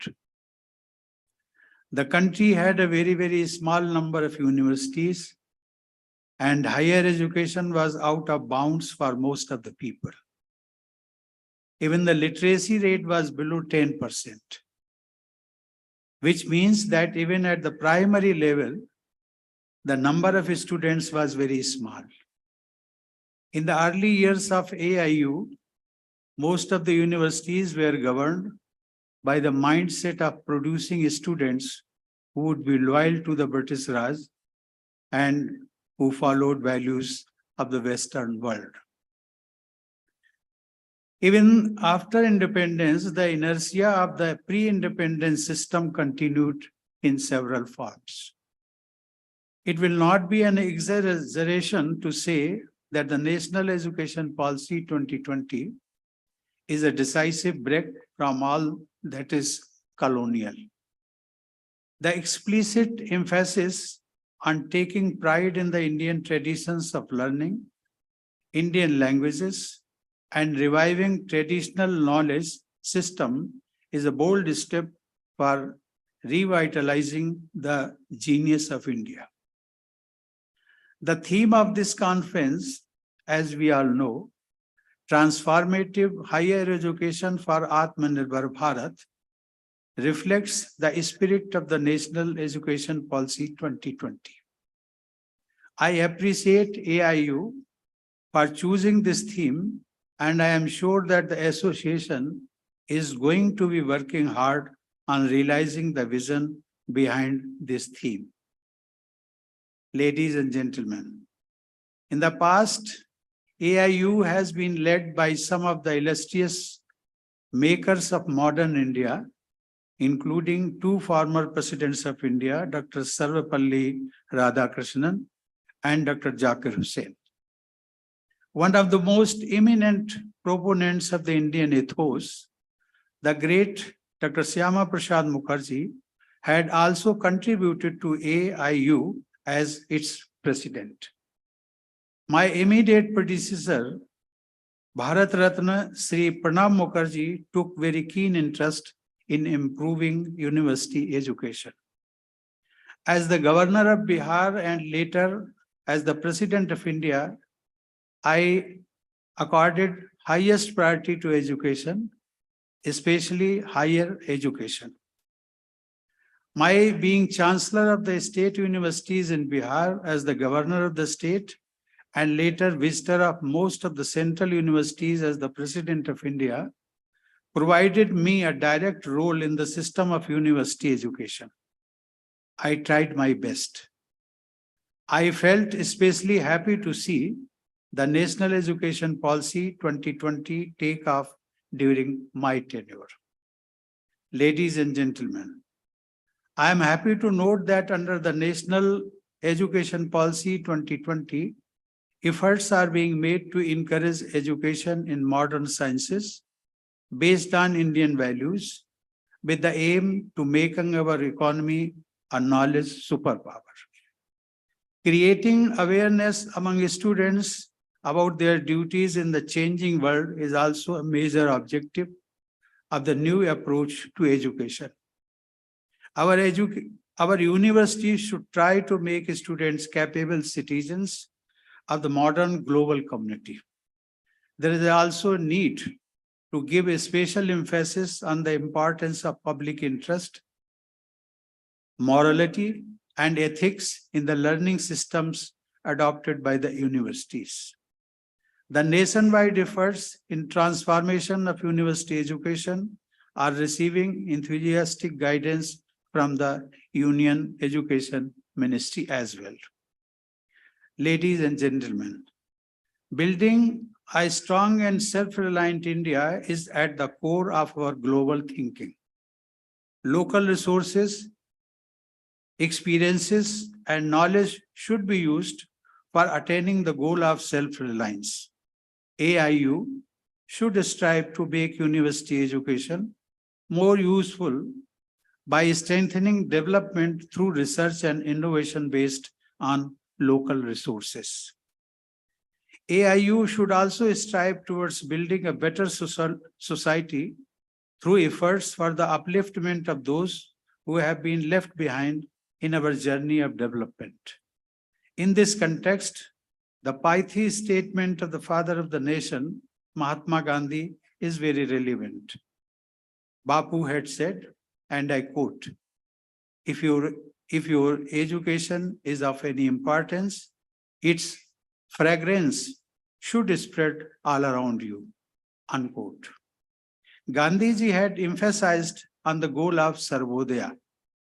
Sarvodaya means upliftment of every single person in the society. This will happen only when the last person on the social ladder gets to rise in life. According to Gandhiji, the objective of improving the life and destiny of the weakest and the poorest is the test of the correctness of any action. This is equally true of any action related to university education as well.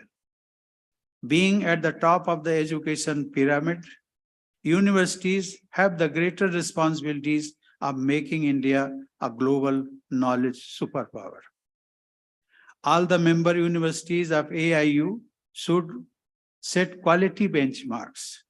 They should become benchmarking partners for improving quality of education in all its facets. Universities should be centers of innovation. They should provide innovative solutions to local, national, and global problems.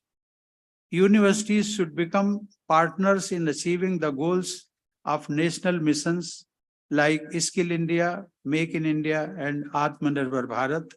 These national missions are great educational opportunities to promote solution-oriented learning. Ladies and gentlemen, let us recall with pride that university at Takshila and Nalanda had iconic international status in ancient times. Vallabhi and Vikramshila were also great centers of learning. But today, India's higher education institutions do not get high positions in global rankings. Effective implementation of the NEP 2020 is likely to restore India's glory as a great center of learning. Under the new national approach to quality and accessibility of higher education, it is targeted to set up at least one large multidisciplinary higher education institution in or around each district by the year 2030. This target has been set with a view to providing higher education in underserved regions. For achieving this target, AIU should play the role of a very active stakeholder. Good universities are to be set up in several aspirational districts and special education zones. This will be an important step in the interest of socially and economically disadvantaged groups. AIU can contribute to social justice through educational justice. Ladies and gentlemen, transformative higher education will require coordinated efforts by all stakeholders. Membership of AIU is diverse and inclusive as it has central and state universities, government and private universities on board. The goal of transformative higher education will be achieved only through effective contribution of the center, the states, and private institutions. In order to provide transformative learning in the sphere of higher education, it is necessary to appoint highly qualified and deserving persons to fill the vacancies of the vice chancellors and faculty in the universities. AIU can do quality advocacy in this important area. Ladies and gentlemen, when I was the President of India, I kept speaking to all governors on the priorities related to university education. As we all know, the governors in their own states are the chancellors of state universities. I was very happy to observe their eagerness, enthusiasm, and preparation for implementation of the National Education Policy 2020, which seeks to promote transformative education. I am sure that by promoting the agenda of transformative higher education, AIU will make a great contribution to realizing the goal of building Atmanirbhar Bharat. I once again appreciate the efforts of AIU in conceiving and organizing this theme-based conference, and I wish the association all success in its endeavor of nation building through transformative education. Thank you. Jai Hind.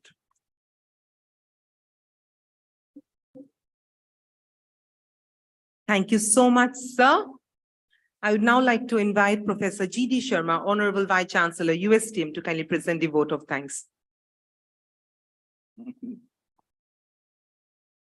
Honorable former President of India, Shri Ramnath Kovind ji, Honorable Dr. Vivek Devroy, Padam Shri Awardee, and Chairman Economic Advisory Council of Honorable Prime Minister of India, Honorable Dr. Ranoj Peguji, Honorable Education Minister of Assam, Honorable Minister of Environment and Forest, Shri Chandramohan ji, Honorable Dr. Pankaj Mittal ji, Secretary General of AIU, Honorable Professor Suranjan Das ji, President of AIU and Honorable Vice Chancellor of Jadavpur University, Honorable Shri Mehbubul Haq, Chancellor of USTM and Chairman of ERDF, all illuminary academic leaders of country,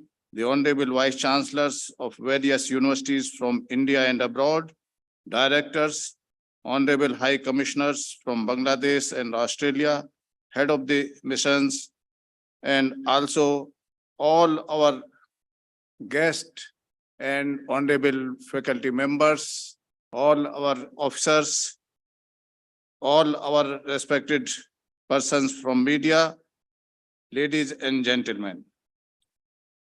From the core of my heart, I express my sincere gratitude and thanks to Honorable former President of India, Shri Ramnath Kovind ji, for his agreeing to inaugurate the national conference organized by AIU and hosted by University of Science Technology Meghalaya, sparing his precious time and providing encouragement and blessing to all of us so that how the country can achieve again the status of Vishwaguru in the world.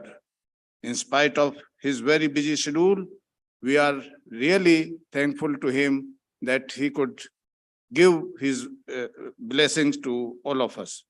We are highly encouraged by the gracious presence and support of our Honorable Education Minister for his deliberate and also the new ideas which he has given and put the questions before our higher education system, how higher education system can also become a partner in transformative rural masses of this country. Dr. Ranoj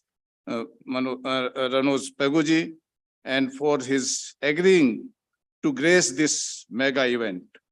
We are extremely thankful to Dr. Vivek Debraji, the Padam Shri Awardee and Chairman, Economic Advisory Council of PM of India, for agreeing to deliver the Foundation Day lecture of AIU and also providing the many insight, deep thoughts for the higher education system, and also explaining how India is emerging a world economic power and how higher education institutions can play an important role in it. I am thankful to Honorable Shri Professor Suranjan Das ji for his illuminary, lucid and thought-provoking presidential address. Many issues which he has raised will also be part of our discussion. We extend very humble and heartfelt thanks to Dr. Pankaj Mittal ji, Secretary General of AIU, for her impressive and inclusive, transformative and visible transparency continuously brought into the functioning of AIU and also creating a new way of working through various new activities taken at different national and international level. Thanks are also due to Dr. Rama Paniji, Editor, University News, as well as Dr. Atul Khosla ji for bringing the publications and also creating the continuity in those areas which need to be the part of our future education. We are very much grateful to the AIU for providing responsibility to USTM to host 97th annual meet and national conference. We express our gratitude to all Honorable Vice Chancellors, Directors for your overwhelming response and support shown as a generosity in participating both in physical and online mode to make this event a historic remembrance. I take this opportunity to thank all the coordinators, both from AIU and from our university, especially Dr. Alok Mishra, Mr. Bijender, Mr. Satpal Singh, and our own, the family members who have taken a lot of care to contribute and also to take sincere efforts making this event a historic one.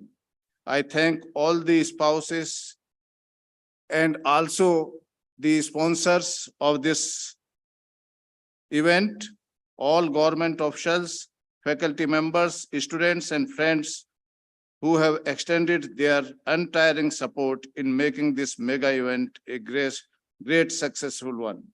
I feel proud and thank each one of you. I am also thankful to the media persons for giving very wide positive publicity to this seminar and also creating awareness among the people, especially of Northeast in general and also the other parts of the country in specific form. The thanks are also to the different officials who have given support, making this event a great success, and also making the India Atmanirbhar and Vishwaguru ultimately creating the same respect and honor which we had in past. Your blessings during the Azadi Ka Amrit Mahotsav will really shower the real Amrit of knowledge to create new Bharat. I convey my thanks to each one of you for being with USTM and motivate us to create the transformative higher education, which give rise to our old Sanskrit saying that Vidya dadati vinyam, vinyadhyati patratam. Patratvat dhanma prayoti dhanat dharma tattva. So thank you, each one of you. Thank you very much for giving this opportunity to thank you. Thank you very much. Thank you, sir. Before we come to the end of the program, a small announcement. I would request all our dignitaries on the dais and also the Honorable Vice Chancellors to kindly proceed for the group photo after the program, after this inauguration program in front of the auditorium. We have arranged for the group photo. So now we request all the dignitaries to kindly stand for the national anthem.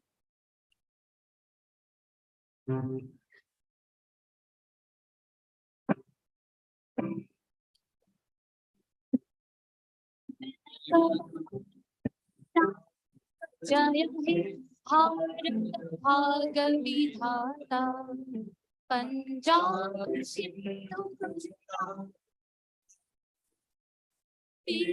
Utkal बंग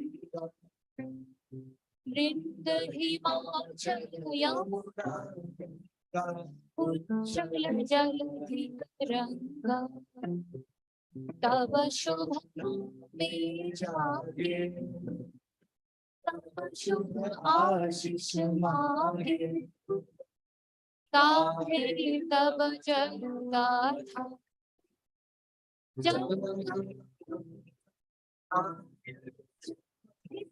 भाग्य विधाता जय हे जय हे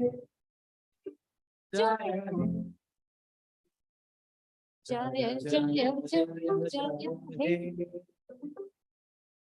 Thank you. Dear students, please remain in your place. We request our dignitaries to kindly proceed towards the front of the auditorium. Thank you. Dear students, please remain in this place.